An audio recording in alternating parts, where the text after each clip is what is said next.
मध्य रेल्वे मार्गावरील अत्यंत महत्त्वाचे नेरळपाडा रेल्वे गेट गुरुवारी 26 फेब्रुवारी रोजी सकाळी 10 वाजल्यापासून ते 3 मार्च सकाळी 8 वाजेपर्यंत सलग 5 दिवस बंद ठेवण्याचा निर्णय रेल्वे प्रशासनाने घेतला आहे. अभियांत्रिकी विभागाकडील ठेकेदाराच्या कामासाठी हा निर्णय घेण्यात आल्याने संपूर्ण परिसरात संतापाची लाट उसळली आहे. या पार्श्वभूमीवर सामाजिक कार्यकर्ते तथा नवनिर्वाचित पंचायत समिती सदस्य भगवान संचे यांनी आक्रमक भूमिका घेत रेल्वे विभागाला लेखी पत्र देत तीव्र नाराजी व्यक्त केली आहे. दिवसभर गेट बंद ठेवून नागरिकांना वेठीस धरण्यापेक्षा कामे रात्रीच्या सुमारास पूर्ण करावीत अशी ठाम मागणी त्यांनी केली आहे.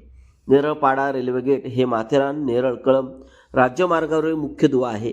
या मार्गावरील 200हून अधिक गाव वाड्यापाड्या जोडल्या गेल्या आहेत. हजारो नोकरदार, विद्यार्थी, रुग्ण आणि चाकरमानी दररोज याच मार्गाने नेरळ रेल्वे स्थानकात ये जा करतात. मालवाहतूक करणारी शेकडो वाहने याच रस्त्यावरून धावतात. अशा परिस्थितीत 5 दिवस गेट बंद ठेवण्याचा निर्णय म्हणजे संपूर्ण परिसराची कोंडीच ठरणार असल्याचे संचे यांनी स्पष्ट केले. पर्यायी रस्त्याचे काम सुरू असून काही ठिकाणी खोदकाम झाल्याने ते मार्ग पूर्णपणे खडतर झाले आहेत. अनेक ठिकाणी मातीचे रस्ते वाहतुकीस खुले असल्याने वाहन चालकांना मोठ्या अडचणींना सामोरे जावे लागत आहे. जेव्हा पर्यायी रस्ते सक्षम नाहीत तेव्हा मुख्य गेट बंद करणे हा निष्काळजीपणा आहे, असा सवाल संचे यांनी उपस्थित केला आहे. सध्या 10वी 12वी बोर्ड परीक्षा सुरू आहेत. परीक्षा केंद्रापर्यंत पोहोचण्यासाठी विद्यार्थ्यांना मोठी कसरत करावी लागणार आहे.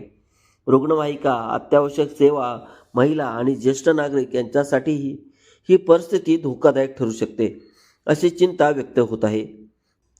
भगवान संचे यांनी स्पष्ट शब्दात सांगितले, सकाळपासून पूर्ण दिवस गेट बंद ठेवण्याचा निर्णय तात्काळ पुनर्विचारावा.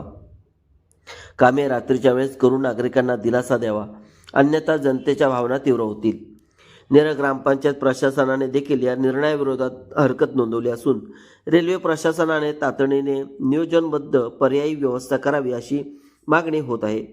नेरळ परिसरातील नागरिकांच्या प्रश्नावर पुन्हा एकदा आक्रमक भूमिका घेत भगवान संचे यांनी प्रशासनाला थेट आव्हान दिल्याने हा प्रश्न आता अधिकच तापण्याची चिन्ह आहेत.